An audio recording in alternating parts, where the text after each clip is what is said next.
ആകാശവാണി. നമസ്കാരം. പ്രാദേശിക വാർത്തകൾ വായിക്കുന്നത് തുളസീദാസ് പരമേശ്വരൻ.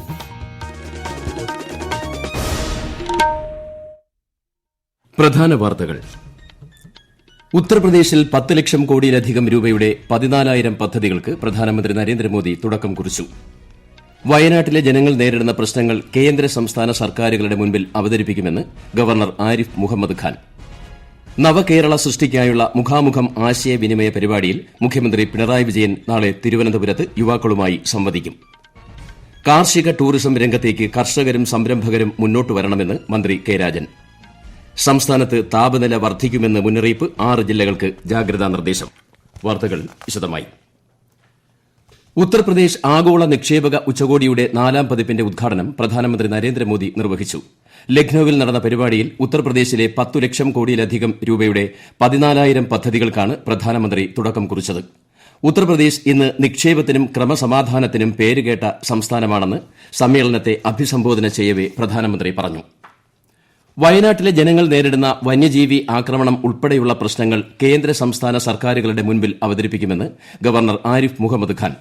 വന്യമൃഗ ആക്രമണത്തിൽ ജീവൻ നഷ്ടപ്പെട്ടവരുടെ കുടുംബാംഗങ്ങളെ കാണുവാനായി എത്തിയ ഗവർണർ മാനന്തവാടി ബിഷപ്പ് ഹൌസിൽ എത്തി രൂപത അധികാരികളുമായി ചർച്ച നടത്തി. വന്യമൃഗ പ്രശ്നങ്ങൾ സംബന്ധിച്ച് വിവിധ കർഷക സംഘടനാ നേതാക്കളും ഗവർണർക്ക് നിവേദനം നൽകി. നവകേരള സൃഷ്ടിക്കായി അഭിപ്രായങ്ങൾ സ്വരൂപിക്കുന്നതിന്റെ ഭാഗമായി യുവജനങ്ങളുമായി മുഖ്യമന്ത്രി പിണറായി വിജയൻ സംവദിക്കുന്ന മുഖാമുഖം പരിപാടി നാളെ തിരുവനന്തപുരത്ത് നടക്കും. കവടിയാർ ഉദയ് പാലസ് കൺവെൻഷൻ സെന്ററിൽ നടക്കുന്ന മുഖാമുഖത്തിൽ സമൂഹത്തിന്റെ നാനാതുറകളെ പ്രതിനിധീകരിക്കുന്ന യുവജനങ്ങൾ മുഖ്യമന്ത്രിയുമായി സംവദിക്കും. തിരുവനന്തപുരത്ത് പേട്ടയിൽ നിന്നും കാണാതായ ബീഹാർ സ്വദേശിയായ 2 വയസ്സുകാരിക്ക് വേണ്ടിയുള്ള തിരച്ചിൽ ഊർജിതമായി തുടരുന്നു. പരിസരത്തെ സിസിടിവി കേന്ദ്രീകരിച്ചാണ് പോലീസ് അന്വേഷണം പുരോഗമിക്കുന്നത്. കുഞ്ഞിന്റെ അമ്മയെ സംഭവസ്ഥലത്ത് എത്തിച്ച് പോലീസ് തെളിവെടുത്തു. അതേസമയം കുട്ടിയെ കാണാതായ സ്ഥലത്തിന് സമീപത്തു നിന്നും നിർണായക സിസിടിവി ദൃശ്യങ്ങൾ ലഭിച്ചതായാണ് സൂചന. TP വധക്കേസിലെ പ്രതികളുടെ ശിക്ഷ ശരിവയ്ക്കുകയും 2 പേർ കുറ്റക്കാരാണെന്ന് കണ്ടെത്തുകയും ചെയ്ത ഹൈക്കോടതി വിധിയെ സ്വാഗതം ചെയ്യുന്നതായി പ്രതിപക്ഷ നേതാവ് വി.ഡി. സതീശൻ. കേസിലെ CPMന്റെ ഗൂഢാലോചനയും പങ്കും അടിവരയിടുന്നതാണ് കോടതി ഉത്തരവെന്നും അദ്ദേഹം വാർത്താക്കുറിപ്പിൽ പറഞ്ഞു. CPM ഉന്നത നേതാക്കൾ ഉൾപ്പെടെയുള്ളവരെ കുറ്റവിമുക്തരാക്കിയ നടപടിക്കെതിരെ അപ്പീൽ നൽകാനുള്ള KK രമയുടെയും RMPയുടെയും തീരുമാനത്തിന് UDF പിന്തുണ നൽകുമെന്നും അദ്ദേഹം വ്യക്തമാക്കി. TP വധക്കേസിലെ ഹൈക്കോടതി വിധി സ്വാഗതം ചെയ്യുന്നതായി CPM സംസ്ഥാന സെക്രട്ടറി MV ഗോവിന്ദൻ. പാർട്ടി നേതാക്കളെ കള്ളക്കേസിൽപ്പെടുത്തി വർഷങ്ങളോളം ജയിലിലടച്ചെന്നും പകവീട്ടലായാണ് കേസിനെ കൈകാര്യം ചെയ്തതെന്നും അദ്ദേഹം ആരോപിച്ചു. കൊലപാതകത്തിൽ പാർട്ടിക്ക് പങ്കില്ലെന്നും ശ്രീ MV ഗോവിന്ദൻ വ്യക്തമാക്കി. പ്രാദേശിക വാർത്തകളാണ് ഈ കേൾക്കുന്നത്. കാർഷിക ടൂറിസം ഏറെ സാധ്യതകൾ ഉള്ള മേഖലയാണെന്നും അത് ഉപയോഗപ്പെടുത്താൻ കർഷകരും സംരംഭകരും മുന്നോട്ട് വരണമെന്നും മന്ത്രി കെ രാജൻ. വെള്ളാനിക്കര കാർഷിക സർവകലാശാല ഇൻസ്ട്രക്ഷണൽ ഫാമിൽ പുതുതായി നിർമ്മിച്ച കെട്ടിടത്തിന്റെ ഉദ്ഘാടനം നിർവഹിക്കുകയായിരുന്നു അദ്ദേഹം. സംസ്ഥാനത്ത് ഇന്നും നാളെയും താപനില ഉയരാൻ സാധ്യതയെന്ന് കേന്ദ്ര കാലാവസ്ഥാ വകുപ്പ്.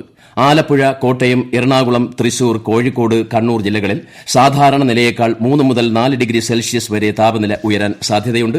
ജില്ലകളിൽ മഞ്ഞ ജാഗ്രതാ നിർദ്ദേശം നൽകിയിട്ടുണ്ട്. ജനജീവിതം ദുസ്സഹമാക്കിക്കൊണ്ട് ഇടുക്കി ജില്ലയിൽ അനുദിനം ചൂടിന്റെ കാഠിന്യം കൂടിവരികയാണ്. കൃഷി, ടൂറിസം, തൊഴിൽ, കുടിവെള്ളം എന്നിങ്ങനെ വിവിധ മേഖലകളെ അത്യുഷ്ണം പ്രതികൂലമായി ബാധിച്ചിട്ടുണ്ട്. വിശദാംശങ്ങളുമായി ആകാശവാണി ഇടുക്കി ജില്ലാ പ്രതിനിധി രതീഷ് കൃഷ്ണൻ. ഫെബ്രുവരി പാതി പിന്നിട്ടപ്പോഴേക്കും ഇടുക്കിയുടെ ലോ റേഞ്ചിലും ഹൈ റേഞ്ചിലും ഒരുപോലെ ചൂട് കനക്കുകയാണ്. കഴിഞ്ഞ ഒരാഴ്ചക്കിടെ പലയിടങ്ങളിലും 40 ഡിഗ്രി സെൽഷ്യസിനോടടുത്താണ് ചൂട് അനുഭവപ്പെട്ടത്. പകൽ സമയത്ത് ചൂട് കാർഷിക മേഖലയിൽ കടുത്ത ആശങ്കയാണ് സൃഷ്ടിക്കുന്നത്. നന ആവശ്യമുള്ള ഏലം, ജാതി, കുരുമുളക്, ഫലവർഗ കൃഷികൾ എന്നിവയെ പ്രതികൂലമായി ബാധിച്ചു തുടങ്ങി.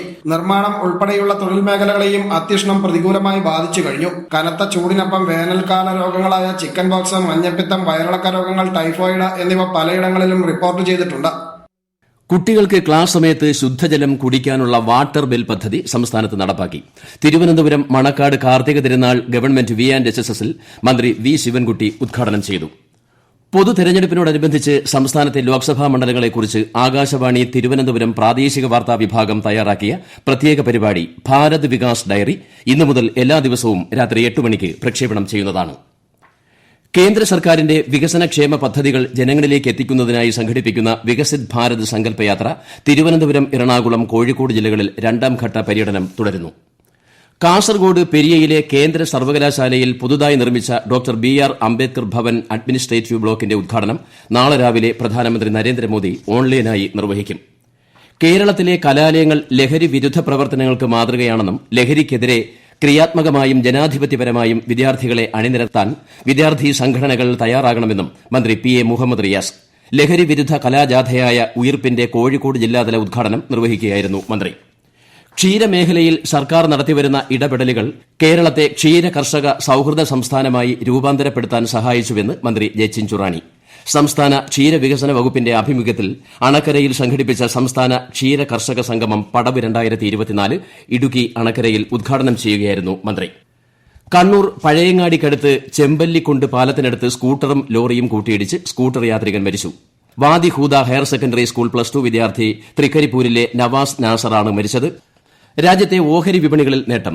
ബോംബെ ഓഹരി സൂചിക സെൻസെക്സ് 281 പോയിന്റ് ഉയർന്ന് 72,708ലും ദേശീയ ഓഹരി സൂചിക നിഫ്റ്റി 81 പോയിന്റ് വർദ്ധിച്ച് 22,122ലും വ്യാപാരം അവസാനിപ്പിച്ചു. പ്രധാന വാർത്തകൾ വീണ്ടും. ഉത്തർപ്രദേശിൽ 10 ലക്ഷം കോടിയിലധികം രൂപയുടെ 14,000 പദ്ധതികൾക്ക് പ്രധാനമന്ത്രി നരേന്ദ്രമോദി തുടക്കം കുറിച്ചു. വയനാട്ടിലെ ജനങ്ങൾ നേരിടുന്ന പ്രശ്നങ്ങൾ കേന്ദ്ര സംസ്ഥാന സർക്കാരുകളുടെ മുൻപിൽ അവതരിപ്പിക്കുമെന്ന് ഗവർണർ ആരിഫ് മുഹമ്മദ് ഖാൻ. നവകേരള സൃഷ്ടിക്കായുള്ള മുഖാമുഖം ആശയവിനിമയ പരിപാടിയിൽ മുഖ്യമന്ത്രി പിണറായി വിജയൻ നാളെ തിരുവനന്തപുരത്ത് യുവാക്കളുമായി സംവദിക്കും. കാർഷിക ടൂറിസം രംഗത്തേക്ക് കർഷകരും സംരംഭകരും മുന്നോട്ട് വരണമെന്ന് മന്ത്രി കെ രാജൻ.